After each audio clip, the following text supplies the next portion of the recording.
Yeremia 11 ayat 1 sampai 23. Yeremia 11 ayat 1 sampai 17 tentang perjanjian Allah diingkari. Firman yang datang kepada Yeremia dari Tuhan bunyinya, dengarlah perkataan-perkataan perjanjian ini dan sampaikanlah ini kepada orang Yehuda dan kepada penduduk Yerusalem. Katakanlah kepada mereka, beginilah firman Tuhan, Allah Israel.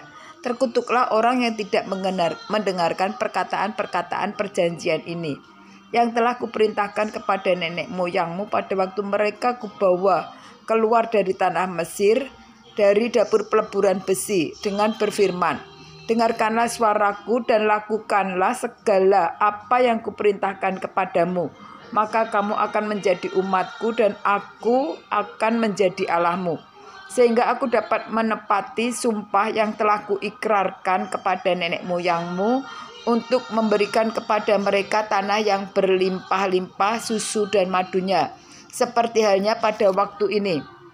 Lalu jawabku, begitulah hendaknya, ya Tuhan.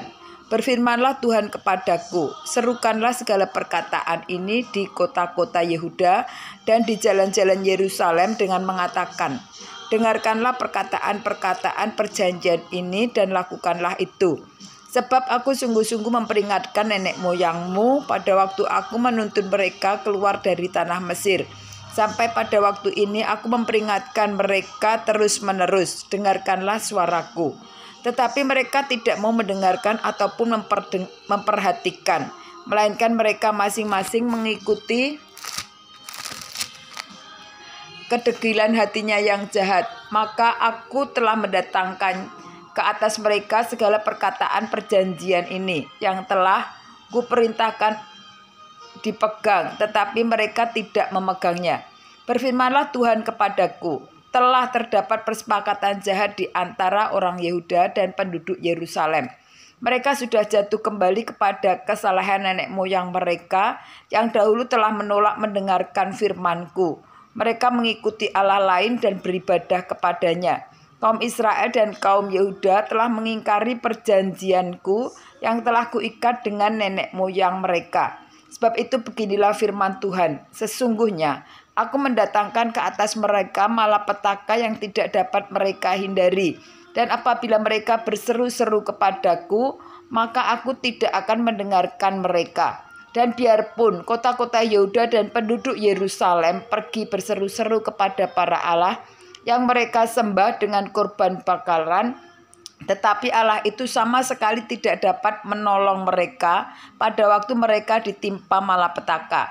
Sebab mereka seperti banyaknya kotamu, demikianlah banyaknya para allahmu, hai Yehuda, dan seperti banyaknya jalan di Yerusalem, demikianlah banyaknya mezbah yang kamu dirikan untuk membakar korban kepada Baal. Adapun engkau, janganlah engkau berdoa untuk bangsa ini, dan janganlah naikkan permohonan dan doa untuk mereka. Sebab aku tidak akan mendengar pada waktu mereka berseru kepadaku karena malapetaka mereka. Apalakah lagi urusan kekasihku di dalam rumahku? Bukankah ia sudah melaksanakan rancangan-rancangan yang jahat? Dapatkah nasar-nasar dan daging yang suci melewatkan malapetaka daripadamu, sehingga kemudian engkau dapat beria-ria? Pohon zaitun yang rimbun elok dipandang mata, pernah Tuhan menamai engkau. Tetapi dengan bunyi keributan yang hebat, ia menyalakan api pada daun-daunnya, sehingga ranting-rantingnya terbakar. Tuhan semesta alam yang telah membuat engkau tumbuh, telah menentukan malapetaka atasmu karena kejahatan yang telah dilakukan oleh kaum Israel dan kaum Yehuda untuk menimbulkan sakit hatiku dengan membakar korban kepada Baal. Yeremia pasal 11 ayat 18 sampai 23, nyawa Yeremia terancam di Anatot. Tuhan memberitahukan hal itu kepadaku, maka aku mengetahuinya. Pada waktu itu engkau Tuhan memperlihatkan perbuatan mereka kepadaku. Tetapi aku dulu seperti anak domba jinak yang dibawa untuk disembelih.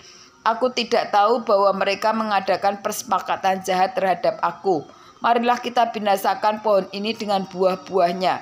Marilah kita melenyapkannya dari negeri orang-orang yang hidup, sehingga namanya tidak diingat orang lagi. Tetapi Tuhan semesta alam yang menghakimi dengan adil, yang menguji batin dan hati, biarlah aku melihat kepembalasanmu terhadap mereka, sebab kepadamu kuserahkan perkaraku. Sebab itu beginilah firman Tuhan tentang orang-orang Anatot yang ingin mencabut nyawaku dengan mengatakan, janganlah bernubuat demi nama Tuhan, supaya jangan engkau mati oleh tangan kami. Sebab itu beginilah firman Tuhan semesta alam, sesungguhnya aku akan menghukum mereka. Pemuda-pemuda mereka akan mati oleh pedang, anak-anak mereka yang laki-laki dan perempuan akan habis mati kelaparan. Tidak ada yang tinggal hidup di antara mereka, sebab aku akan mendatangkan malapetaka kepada orang-orang Anatot pada tahun hukuman mereka.